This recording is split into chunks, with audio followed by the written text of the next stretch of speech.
What a day of football. What a day of football. And we still got a game currently going on. 7 minutes left between Norwich and Manchester United. What a scrap. It's been a scrappy day of football. United, they're leading a goal to nil, but they are made to scrap for this win. And when I was thinking about a potential title for this video, it's Man United, Chelsea, Liverpool, and Man City all scrape to wins. Scrape, yeah, you know. So, yeah, man, just want to share my thoughts on the day's proceedings. We had 6 games that's played so far on match week 16, 5 today, 1 yesterday. And the game yesterday between Brentford and Watford finished in a 2-1 win for Brentford. And they would feel like they deserve this after what happened in the game against Leeds United, where Bamford scored that late equalizer. So Brentford could have racked up 6 points, but instead they get 4. Still very, very, very important points there for the newly promoted club. And they're looking like they are going to secure safety. It's a bit too early to call, but still, they have characteristics of a team that has grit and knows how to survive. You see what I'm saying? Because if you look at the teams down in the relegation zone and close, like Watford, nah, man, they really lacking, especially at the back. Even in terms of goal scoring, but at the back, they just been lacking, and their game management has been absolutely poor. So Brentford 2, Watford 1. I did predict a win for Watford, and it was looking like a win for Watford when Emmanuel Benaventure scored in the 24th minute, but then they held the lead for the hour, and then Pontus Janssen put one in, and then Buemo last minute with a penalty there. Very, very sloppy stuff by William Troost-Ekong, man. And there's been too many occasions this season where Troost-Ekong just switched off, and it's like he didn't have a brain anymore, and he did something dumb. So I don't know, man. I could remember that Leicester game. I don't know, man. I don't know what's going on with him, though. But maybe a change at the back is needed. You see? But maybe there's injuries at the club that's really, you know, leaving Claudio Ranieri with no choice. I feel it for Ranieri, but it is what it is, man. This is what? 9 games he's played. He's lost 7. His manager lost 7, I think, and won 2. The problem with Watford is that they don't defend well. They're the only team this season that is yet to keep a clean sheet. So that's the story right there. And that's why they're in the position that they're in right about now. But you got to give it to Brentford, Thomas Frank and his boys. They really showed a lot of fight, a lot of characteristic on the day. And they fought back very, very well, even in the absence of Ivan Toney and a few other key players, with Vitaly Janelt playing as a centre-back and taking corners and all that kind of stuff. So, well done to Brentford with that win. They are 9th with 20 points. Pretty good stuff, man. Look, I will go more in depth in terms of these games when I do my live stream tomorrow, but this is just a quick recap. And for Watford, they are stuck on 13 points. They have lost their last 4 matches, and they're in 17th, just outside the relegation zone. But not as if the teams that are in the relegation zone are doing anything to catch them up right now, right? But it is possible, quite possible, for them to get caught this very weekend, where Newcastle still haven't played and Burnley still haven't played as yet. Norwich are losing to Man United as we speak. But look, for Brentford though, not a bad last 5 games where they had a horrible run, and they pulled things back a bit with 2 wins and 2 draws with a solitary loss there. So look, Brentford I think will be all right. Half the job done. They need to emulate what they did in the first half of the season towards the end, and they'll stay up, because it took them way too long not to be in the Premier League to just come up and go right. I need some water. What the hell? Don't know what happened there, guys, but my throat just locked up on me there, man. Needed that water badly. But well done, Brentford. Hard luck to Watford. we're going to keep it going, guys, and let's talk about the game between Arsenal and Southampton. I did predict Arsenal to beat Southampton, though. This is not a game that I saw because I was watching the other two games at the same time, the Chelsea, Leeds, and the Liverpool, Aston Villa game. Saw the Man City Wolves game earlier this morning, but I didn't watch the Arsenal game because I didn't have enough bandwidth to watch 3 games at the same time. Two is good enough. But look, Lacazette in the 21st minute, Martin Odegaard in the 27th, and Gabriel in the 62nd minute. Convincing victory for Arsenal like I expected, because look, Southampton, they're struggling with injuries right now. They had to even sign Willy Caballero, 40-year-old former City and Chelsea goalkeeper, Willy Caballero, on a one-month deal. And if they don't manage to get their goalkeepers fit enough, they might have to extend that lead or bring in somebody else. But I expected nothing else. Bednarek, Stuart Armstrong, they all that was Stuart Armstrong. That was Jack Stevens. They're back in the team fit, but you bring in guys, guys coming back from injury there, definitely not gonna suffice. Salisu suspended, Romeo suspended. They had some injuries in the team as well. I expected nothing else but an Arsenal win. So Aubameyang, disciplinary issues again. He wasn't even in the squad. I didn't really look into the extent of what went on with his problem there. But Arteta, don't play, and he left him out. They still ended up with a win. So good stuff by Arsenal. Look, man, when Arsenal play against these inferior oppositions, let's just call them that, that's what they're going to do. They're going to play well. But when they come up against the more quality teams, they struggle. A Chelsea, a City, United, Everton, they struggle. They did beat Tottenham, but they've been struggling against the teams in the upper, half of the table. So for them, what do they have next? Arsenal, they got West Ham. So what might end up happening, they might go back to the same old situation where they're going to lose the game. You see what I mean? I don't want to jump the gun too early, right? But it's just Arsenal, man. You see what I mean? It's just Arsenal. So good win nevertheless. Good win for Southampton. Things are just not looking good for them. Sooner rather than later, I think they'll be dragged into the relegation battle. Wow. Norwich almost scored again. De Gea again. God damn, this guy just keeps saving Man United every time, man. Norwich haven't been bad in, yeah, he would have been offside anyways. Would have definitely been offside. So that goal now would not have counted. But yeah, man, so Arsenal with a good victory, and with that win, for them, they dominated the game, and they're 6th right now as we speak with 26 points. So the Gunners with 26 points after 16 played. And as for Southampton, they're 16th. That's just outside the relegation zone. They do have a 6-point cushion, however. But listen, that cushion is going to run out pretty soon if they don't watch it, man, because they haven't won any of their last 5 games. 3 losses and 2 draws in there. And it hasn't been the best this season for Southampton. Hampered by injury, going through a transition with a lot of new faces, and just not looking good. They need to get their act together really, really fast. They got to have a better 2022 than they had a 2021. The 2021 was simply atrocious, I'm telling you. One of the worst teams in 2021, by the way. But for Arsenal, look, it's a positive result. Only the 2nd win in their last 5. And they got to try to be a bit more consistent going forward. They're currently in a Europa League spot.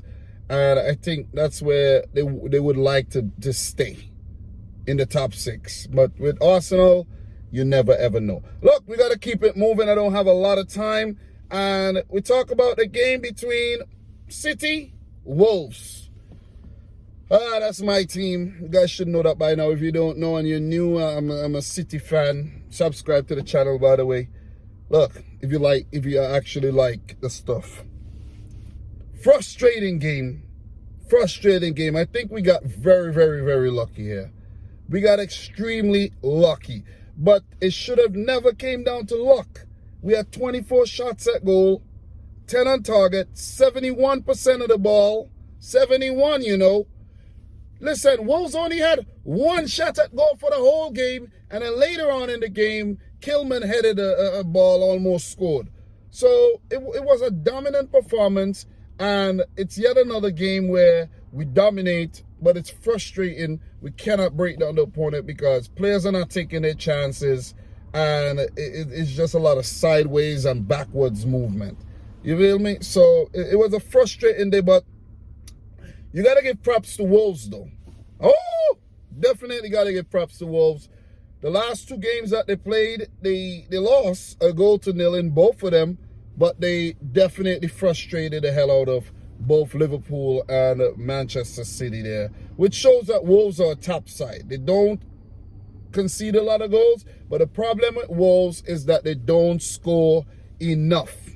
That is their problem this season. They're one of the lowest scoring teams. They've only scored 12 this season, but their defense is good. Only Chelsea, City, and Liverpool has a better defense than Wolves. So that is testament to how well they've played this season, but without any luck whatsoever. Look, talk about luck. Talk about luck. A lot of chances for City, and I have a lot of notes, but I'll do a more deep dive when I do the live stream tomorrow. Gonna be a late night live stream, 8:30 p.m. Eastern time, Eastern New York time, by the way. Live in New York if you don't know. You see what I'm saying? Welcome to New York City. All right, anyways. So Sterling scored in the 66th minute, but Raul Jimenez sent off in the 5th minute of extra time. There was a injury in the first half as well, where Kilman and Ruben Neves collided with each other. United just won too. So United won the game 1-0. I expected them to win. Norwich put up a good fight, but yeah, well, you know, you can't defend. If you can't defend, you won't survive. That's just simply what it is. But look, Raul Jimenez, man, switched off. Really, really switched off. It was good red-guard action by Wolves in the first half to really keep City at bay. A lot of chances, none taken, and goalkeeper Jose Sa was on point, man. He was really, really good. Look, there was a penalty shout of Max Kilman. He did, you know, go into the ball, and that should have been given. The second one, however, was a bit suspect, as when you really look at it, it may have hit João Moutinho on his, you know, side here in his ribs and go up on his arm. But it was inconclusive, and there wasn't any clear and obvious error, where the goalkeeper did give the referee did give the penalty, and Raheem Sterling, who I think was the best player on the day for City, stepped up and dispatched it brilliantly. So give it up to Raheem the Dream Sterling for scoring his 100th Premier League goal. He became the 32nd player to do it.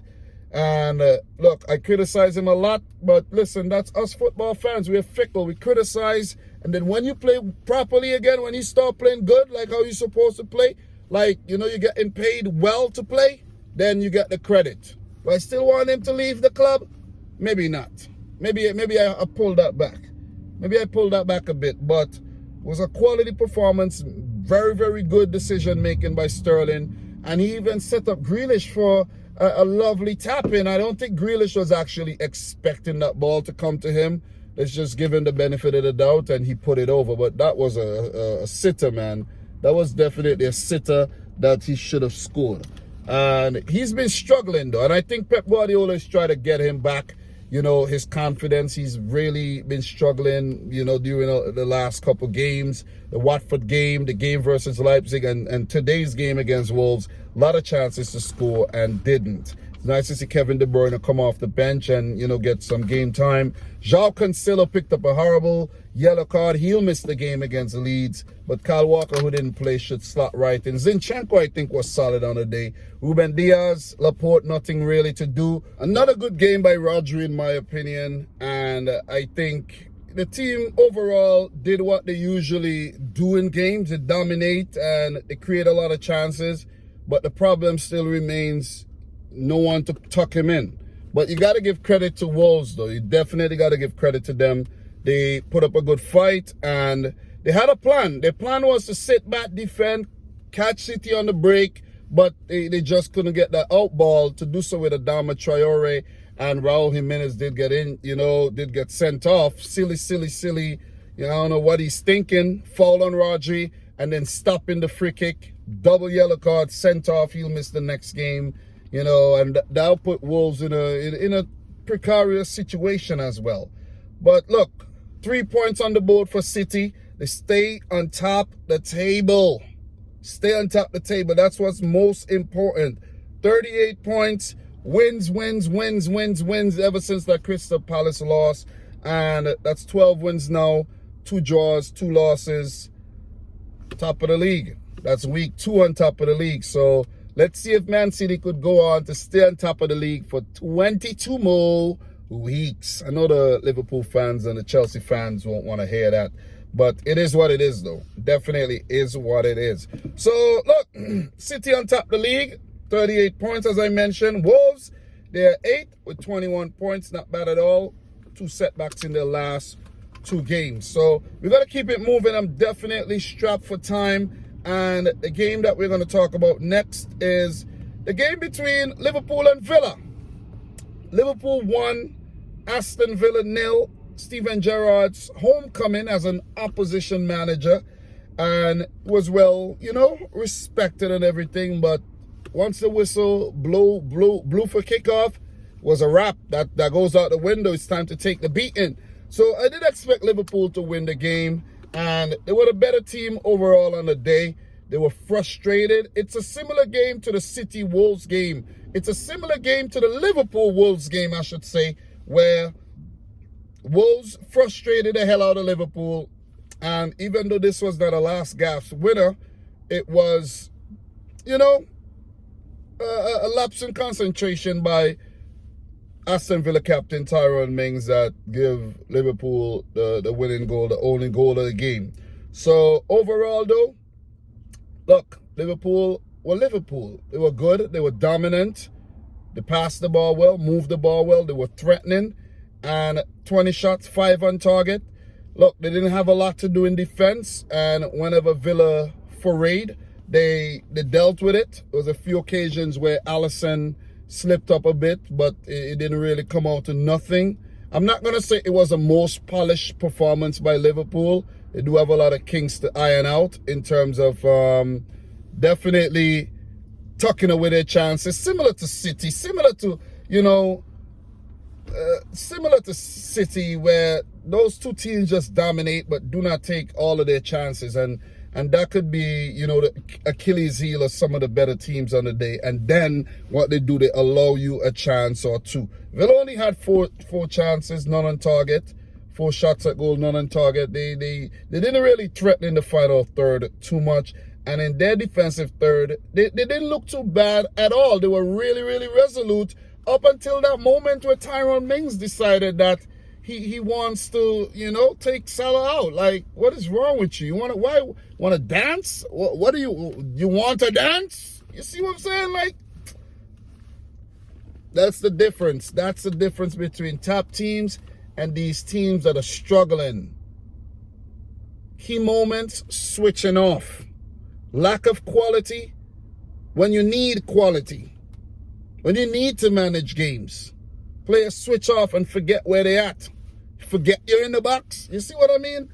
So Salah stepped up and he dispatched that penalty brilliantly, like we know he always does. And that's yet another goal on his goal tally this season. He's been involved in over 30 goals already in our competitions this season, which is brilliant. I did put out a clip on more Dominic Rich FC that says Salah, the epitome of consistency, back 2017-18 until now.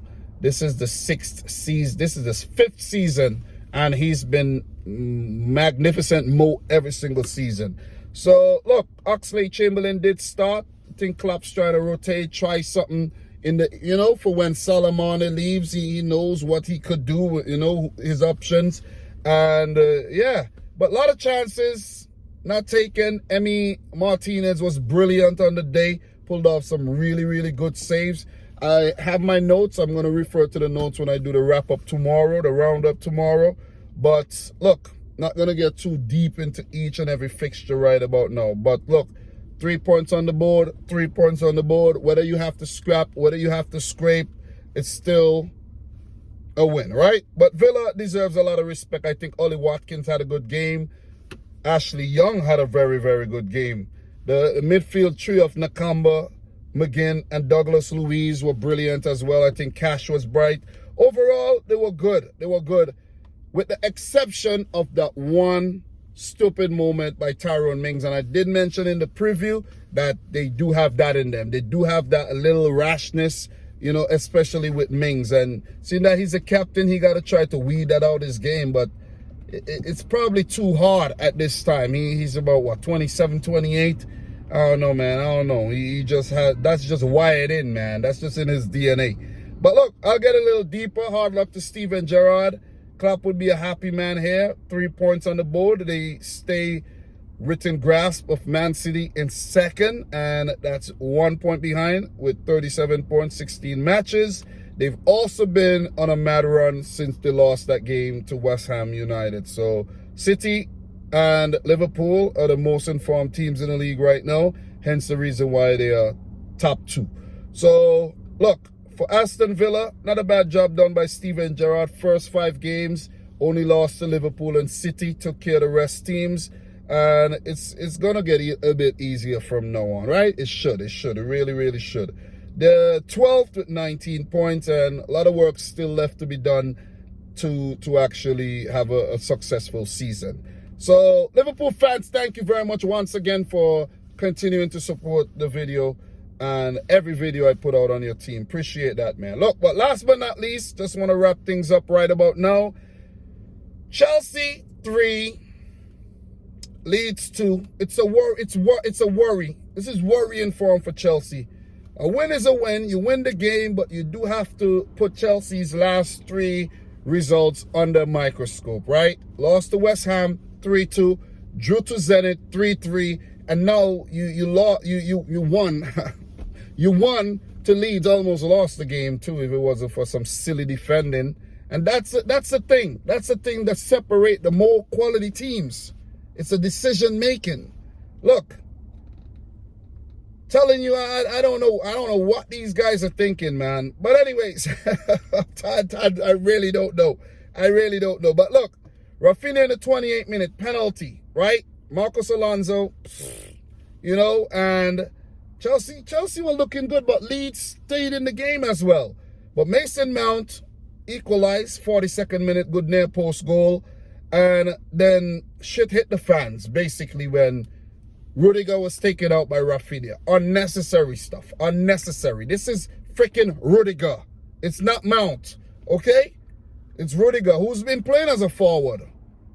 And look at it, Chelsea. Rudiger has to be playing as a forward for you to be getting these penalties and for these chances to score. Like, you got to get your act together, Chelsea. I just want to put it out there. SOS, get your act together, man. Look, Joe Gelhardt came off the bench and scored immediately. Good goal. Tyler Roberts, good square, very good tap in. And then the brain fart by Matthias Click. What are you doing? Rudiger again fouled on the, just inside the box. Rudiger, you don't need to touch him. Listen, you don't need to touch him. But good game by Leeds, but you should have got a point from that game. You really should have got a point. But you got to give Chelsea the credit for coming back and did what they did and win the game, right? But Tuchel was a worried man. I know the Chelsea fans are worried, man. And they got to clean up their act. Really, really got to clean up their act because they got some tricky fixtures against teams that they should beat. So, look, man, don't want to get too further into this. I'll talk more tomorrow. Lukaku came off the bench. You know, I don't know why he's on the bench and he's fit, but only Tuchel knows. Chelsea are third, 36 points, 16 matches, of course. And for Leeds, they're 15th with 16 points. So they're catchable in terms of the teams in the relegation zone. So they need to get their act together and start managing games a lot better. Even though they had a lot of injuries to deal with and stuff like that, they played well, but you folded in the end there. So, look, tomorrow we got Burnley, West Ham, Leicester, Newcastle, and Crystal Palace, Everton. And I'll do the wrap-up tomorrow night. And Monday, we'll come back for the preview for Week 17. So that's my take. And we'll talk soon. I got to go drop my wife to work right now. Okay? So appreciate all the support. Appreciate the love. And just appreciate you guys. Okay? Thanks. Guys, my boy Dom. Like the video if you like it. And until next time, peace out. Rich Squad. Peace. I did this video. I'm hungry as fuck, I'm telling you.